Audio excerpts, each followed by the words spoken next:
Hello, colleagues. Hello, friends, and welcome to The Corporation, the podcast that's too fun to fail. This is the show where I speak to employees of Hogswood-Cooper Media, the worldwide conglomerate that owns everything from super PACs to megachurches. Each week, I strive to learn about and celebrate the folks who work for the many subsidiaries of this remarkable company. I'm your host, Dean Ardenfell, and I'm required to state that I am not employed by Hogswood-Cooper. But boy, am I a fan, and I think you're going to be too. So let's get into it, shall we?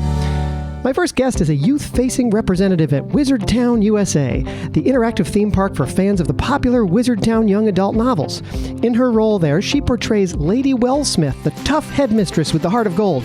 When she's not casting spells on young children, she has a fight club in her garage every Tuesday night. Please welcome Destiny Glunt. Hi, Dan. Thanks for having me. Oh, thank you for being here, Destiny. What an exciting thing that you get to bring the WizardTown books to life every day at work. What's that like? Oh, it's, I never really read the books as a kid nor as an adult. There wasn't any sort of like a orientation to the story, so I'm just kind of... So you're kind of picking up the story from people around you at the park in an immersive way, then? You could say that. Yeah. And so do you actually...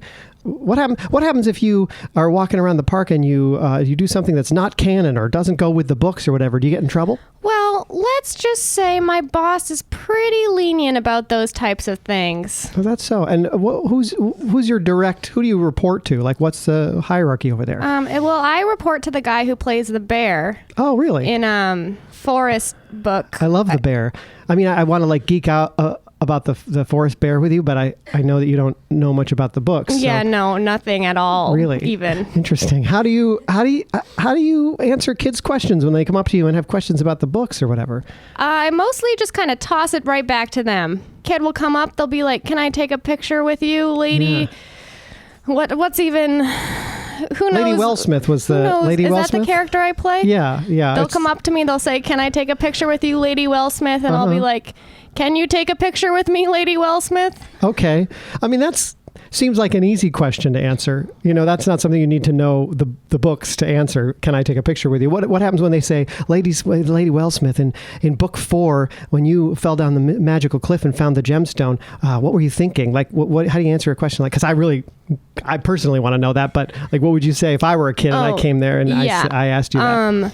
I tell them that the character, Lady Wellsmith, is not real, and I am not her, and so I don't know. Wow, there answer. Really are no rules to working at this amusement park. Your boss, the bear, doesn't get angry when you tell children it's not real? No, I mean he doesn't even really know. He's out in the forest town. Mm-hmm. Yes, which is kind of. Really just an overgrown parking lot when you really think about it. But when you think about it, yeah. There's not a lot of like design in that area of the park. It's kind of a off the beaten path, as it were. Yeah, right, no, right. I'm lucky to be in the more built up area of the park. You know, they've got some sort of like big castle thing going for me. Sometimes I'll go lock myself in the tower. Really? Mm-hmm. Okay, interesting. Yeah, and I'll yell out the window that I'm in trouble. And what happens when you do that? Oh, the kids are just overjoyed. But then when I ultimately do not come down, that's when things get a little tough. And so you have absolutely no knowledge of the pivotal point in book 4 when Lady Wellsmith actually gets locked in the tower and can't get out? You don't know that's actually a really key point in the books. Did you know that? I didn't know there were 4 books, Dan. Well, there are actually 7, but wow, sometimes you stumble upon it by accident, I suppose. Yeah, I mean, well, now that I know that happens in the storybooks, I guess I won't be doing it anymore. It's interesting. It seems like you're not retaining a lot of this information. You're picking it up from your coworkers, I'm assuming, and around the park and from kids, but you're not particularly interested in committing it to your long-term memory. No, not at all. Okay, interesting. And why is that, do you think? Well, I signed up for this internship program in 2004, and they actually dealt me the wrong internship.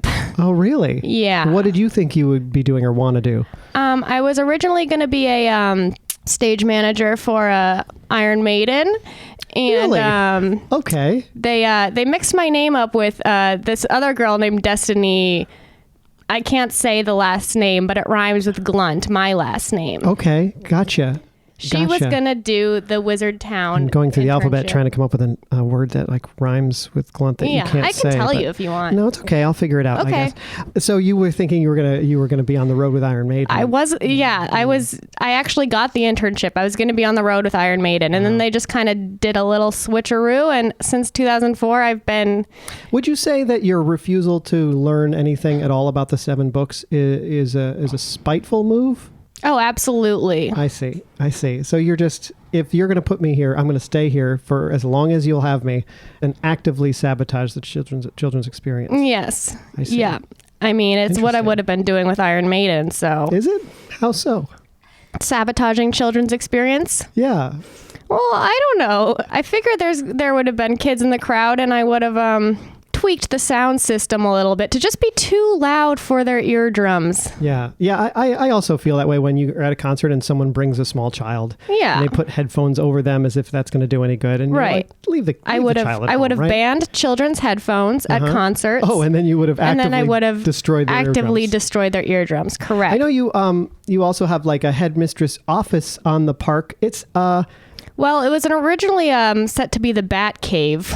Oh, really? Which is why I chose that location for my office. But then you got to choose Lady Wellsmith's office space. Yeah, she's not supposed to have an office. Oh, really? Yeah. You know, I really hesitate to tell you this, but she does have an office in the books. Oh, my God. I'm so sorry. Really sorry to tell you that. This is the worst news. I didn't know I was going to be giving you information about your own job that you didn't want. I'm so sorry. I didn't know that either, and honestly, that's not what I came here for. Now I'm going to have to sublet my office. That's where we are. And you know, like I have some questions about some of the complaints that people have about the park, but I have a feeling that you're just going to agree with them. Sure, hit me. You know, there's a lot of TripAdvisor reviews that say that the whole thing is just a cash grab, that a lot of the rides are not very exciting. Not to mention the fact that the books themselves came out like 2 months after the Harry Potter series. So what's your response to that? You know, I mean, it is, they were right about that. It is a cash grab in that, I mean, I don't know about my coworkers, but I'm personally grabbing cash from kids. Oh, how do you do that? Well, you know, I sometimes, towards the end of my shift, I'll wander over to the gift shop area, which, you know, is just a bunch of stalls. Right. People vending little they're like trinkets. Like repurposed horse stalls almost with different trinkets in each one. Exactly. A lot of horseshoes. Oh, horseshoe type they're also souvenirs. Repurposing the souvenirs from when it was a stable. Yeah. Exactly. And I imagine the kids just have money, cash hanging out of their pockets at that point because the parents have given them money. They get excited about the horseshoe souvenirs, and their parents, you know, these people are rich. They're rich families from, I don't know, Illinois. Wow. And they're just handing out cash to their kids, and they're like, all right, go nuts. Right. And I'm there, and I take advantage. Yeah, well, that robe does have a lot of pockets. You seem like kind of a, you know, like you wanted to work for Iron Maiden, and you seem like kind of you got some cool tattoos there, I noticed. Like, is it hard to play such a like buttoned up proper character every day? I mean, I was going to ask if you ever broke character, but I think we've established that you often do that, right? No, yeah, I'm never in You're character. Never in character. Yeah. Okay. Yeah, because you don't even know what the character is. No, I have no idea what the character is. Right. I actually, you mentioned, is it hard to play a buttoned up character? My dress is fully unbuttoned at most hours of the day. Oh, geez. And do you get reprimanded for that, at least by the parents or anything? You know, the parents, they don't love it, but we get the same families coming back here year after year after year, and most of them have kind of just grown numb to the situation. Okay, so they just know that's the lady who dresses as Lady Wellsmith, leaves her robe wide open and tells my children that none of it is real and actively steals from us. They just know that. They're just like, there's that woman again. Right. You go, you kids, you want your picture taken or what? Wow. And do they actually let their children take pictures of you when you're semi-nude? Yes. Mm-hmm. Wow. Interesting. I haven't been, and I'm really interested to go, but you know, I'm such a fan of the books. Do you think that being a hyper fan of the books, if I went there, it seems like I might be disappointed. You would for sure be disappointed, but I don't think that's a reason not to go. Okay. Do you guys have like they talk about the Disney theme parks having underground tunnels and places for the employees to hang out that are like hidden. Do you have that stuff there? No, but the benefits are wonderful. Are they? What kind of benefits are there? Dental. Oh, okay. So you're never able to get away. There's not even a break room or anything, but you get... No. Do you have regular medical insurance? No. Just dental? Just dental. Okay. So your teeth are... I mean, they do look great. Your teeth look great. Well, folks, my second guest today can fulfill your every material need within minutes.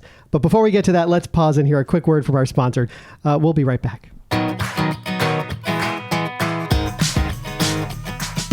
The Corporation is sponsored by Vermont Comedy Club, offering world-class stand-up, improv, and sketch comedy 5 nights a week. The Comedy Club has a full bar, food menu, and table service, so make a night of it.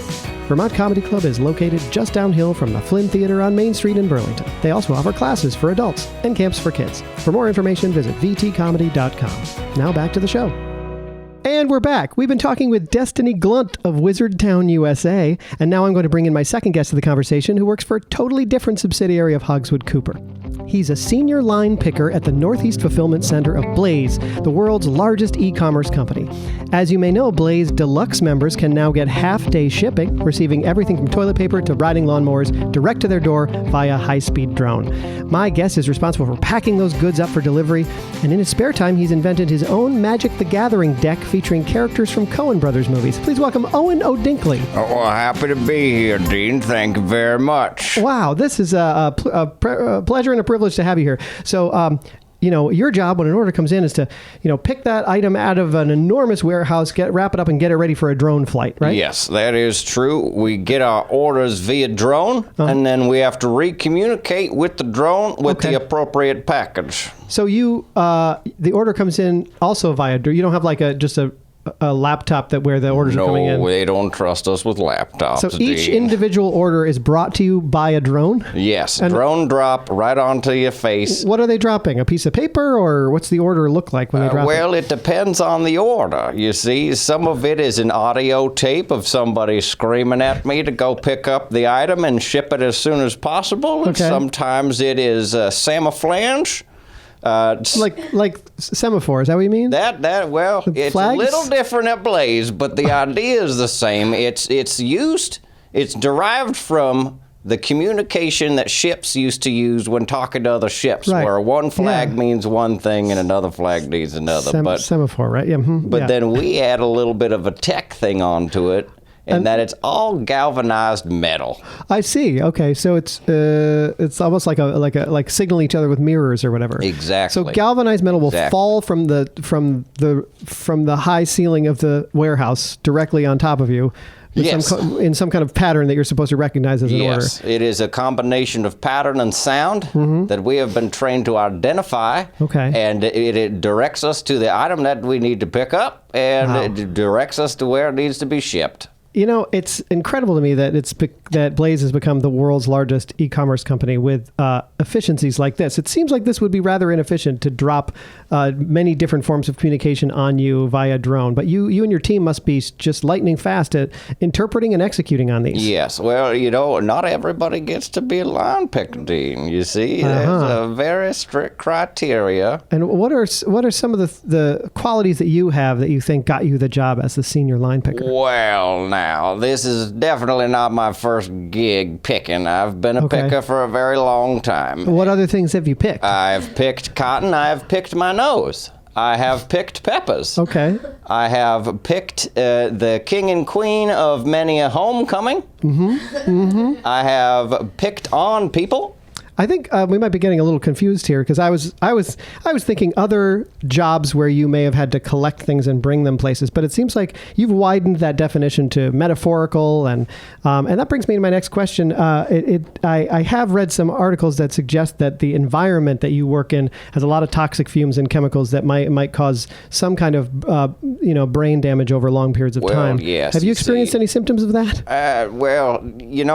Galvanized metal is expensive, so we have a foundry in back to melt it down to recast it for each individual item, and Seems so inefficient. Sometimes the fumes that come out of there waft into the warehouse, and it makes you feel dizzy. Do you ever? But we just call that break time. Do you ever think about the fact that you're using absolute state-of-the-art technology in that you use drones for the delivery of everything, and yet you have a smelting iron in the back, and you're using semaphore flags? It's really spanning the gamut of technology here. Well, you see, I think some of the challenge with the industry today is that people get a little too technical and they forget about where we came from. Okay. Back in the day, Blaze was a merchant shipping company. Is that so? Yes. Wow. We used to ship tea from Asia to the UK Yep. to southern Brazil. I think I've seen some maps of all of the slaves that were, kidnapped along the way. It was really quite a period of history. It is a little bit of a checkered past. Yeah, checkered past. Don't feel shy over here, Destiny. If you want to jump into the conversation here, you look like you're getting a little bored over there. Are we boring you? Well, I was a little bit until I heard the word warehouse. Really? That was the word. We used a lot of really interesting smelting, semaphore. We used a lot of really interesting words, but warehouse perked you up? Why warehouse perked me up. Why is that? You might be able to fill in some of the history here for me, Owen. But we used to have a warehouse at WizardTown, USA. It was one of our biggest attractions. They did. The warehouse was a big attraction. Yeah. Well, kids these days, after the whole Twilight thing, they're not into werewolves anymore. Okay. You gotta move on. So what's better than a werewolf? Boy. A warehouse. Again, it's you're thinking of things a little more like esoterically and metaphorically than literally here, but I understand the concept. Why a warehouse at WizardTown, Destiny? Well, is it dressed up to look like some part of the world or not? It was a very sloppy paint job at first. It was AQUAMAN'S home. Okay, so not from WizardTown's. Did this place used to be a superhero park? Is that because you have the Batcave and the former Aquaman's den? Have you just sloppily painted over a superhero park and turned it into WizardTown? I can't speak to the intentions. Yeah, you weren't there for that. The town. But I do know that there's a group of us trying to work Aquaman into the WizardTown cinematic universe. Okay. Really? And there is going to be a movie then, because you said cinematic universe, and that really excites me. No, there's not going to be a movie. Oh, okay. You said cinematic universe. No, that's just a word. Cinematic can be used for anything. Right, sure. But you must just like the warehouse the way it looks, and you're trying to incorporate it into the WizardTown universe. I love the warehouse. The families love the warehouse. Wow. Well, I should say, the warehouse isn't there anymore thanks to our friends over at Blaze. Look, really? I know Owen, you're just a senior line picker, but maybe you know a little bit about what happened to our warehouse? Well, the business of e-commerce is constantly expanding, and the smelting factory warehouse can only hold so much. So the parent company decided that acquisitions needed to be made and resources need to be reallocated. I'm not in charge of that. I'm just a guy. Right. I'm just the guy in the warehouse, and I think I show that warehouse a lot of respect. It has a lot of spirit, Wow.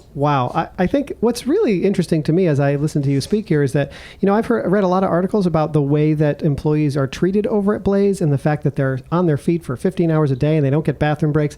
And it seems like you're the lone exception. You seem like a guy who really enjoys his job. Do you get that sense that the people around you are miserable? Well, I'm not sure if we have the mental wherewithal to really check in with each other, some of those fumes are really quite toxic, okay. and the brain power that we have, it needs to be used to fulfill the orders. Right. We can't waste precious brain cells thinking about our fellow man or woman or whoever, because there's a kid out there who has ordered the new WizardTown figure. Right. And he needs it, I didn't think about that you're probably selling stuff that also is available at the park. Yeah. Oh, totally. You name it. So we got pretty much take everything. me through that. Let's say I have a little wish list on Blaze, and it does have a lot of WizardTown paraphernalia in it, memorabilia.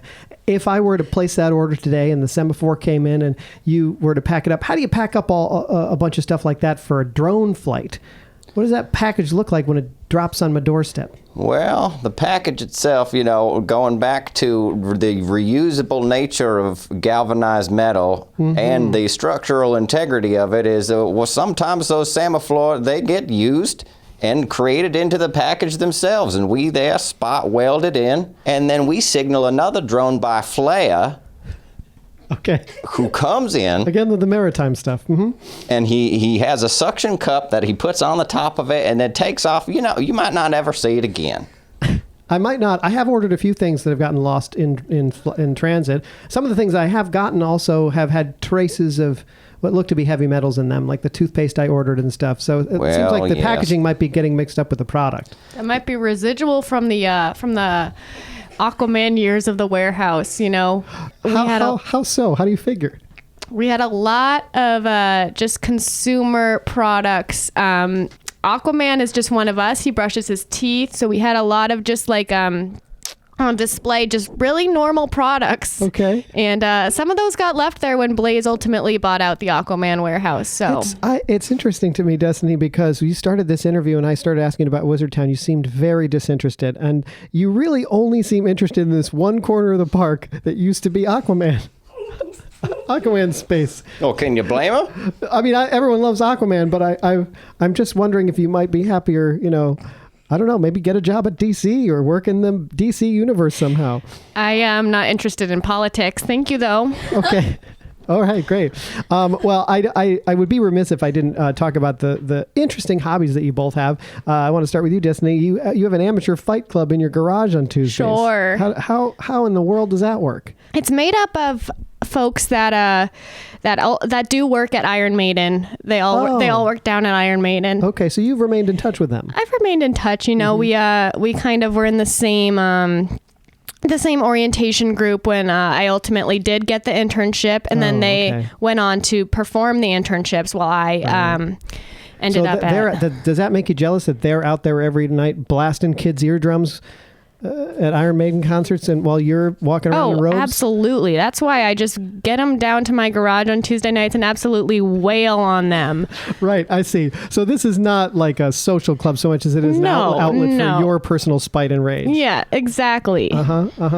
Well, I mean, you seem like a calm, well-adjusted person, so whatever you're doing, it seems to be working for you. I think so. And are you just fighting each one of them individually, or do you make them fight each other?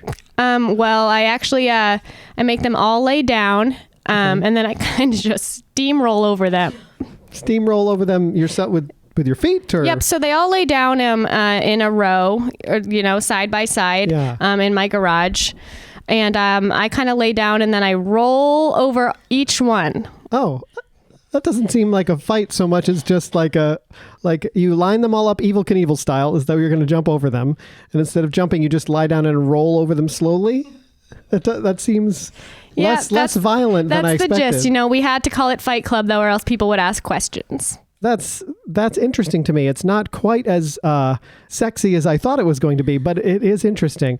And Owen, you've invented a Magic the Gathering deck of your own. I have. And it's got Coen Brothers movie characters in it. It almost exclusively references and characters from the various Coen Brothers movies. And I'm interested to know what some of your favorite cards are that you created. Well, I have one card that I call, well, it's not called, it's his name. It's a card Anton Chigurh. Okay. It has a converted mana cost of 5, 2 black, 2 red, 1 colorless. It is a legendary creature, and when it enters the battlefield, any person who flips a coin and does not call it gets shot. Wow. Listen, I didn't understand any of that, but it's the most lucid you've been in this interview. So I feel like you should chase that. You should chase whatever this Magic the Gathering. You should make more decks. I think that's a great outlet. I'm churning them out left and right. I'm working on a Big Lebowski expansion now. Great. There is a Marmot involved. Okay. There's a card called Marmot. Yep. It is 1 white, 1 blue, a 1/1 creature that interrupts another attacking creature only if it is in a bath and has Island Walk. Wow. That's amazing. I have another card called It Really Tied the Room Together. You're going to keep going. It's an enchantment that you can play on a creature that has the bowling type. that gives it +1/+1, and you can tap 2 to regenerate. There is another card. It's an interrupt called Don't Roll on Shabbos, and it's an instant cast that stops a spell cast by your enemy right in its place, but it only works on Sunday. Okay, I think we're gonna. What do you think, Destiny, about maybe Owen here putting some of his Magic the Gathering cards at WizardTown and see if he can sell them in the gift shop? Sure. I don't think we should put any limits on the different Magic cinematic universes that we're, or maybe even if we had a bit of a partnership. Like, I'm thinking the Blaze Aquaman warehouse. Blaze-Aquaman. It does seem like there's a lot of synergy here between the magical universe, the Blaze universe, the Magic the Gathering universe, the DC universe. There's a lot of magic and just exciting things happening sexual here. Synergy. Excuse me? Please don't do that. Please, will you please button your robe? We don't. Now, Sure, Dean, she's Dean. just being in character. Okay, I'll button my robe. Air quotes. Thank you.